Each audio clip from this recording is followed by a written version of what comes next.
Government UK ID check. In today's video, I'm going to guide you how to use government.uk ID check app.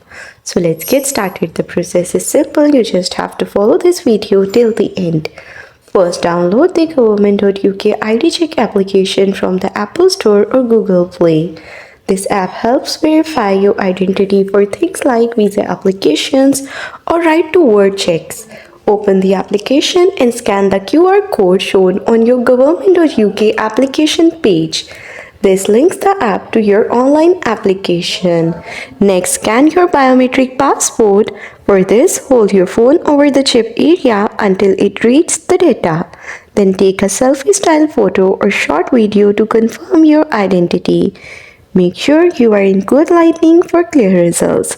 Once verified, the app will confirm your identity and syncs automatically with your application.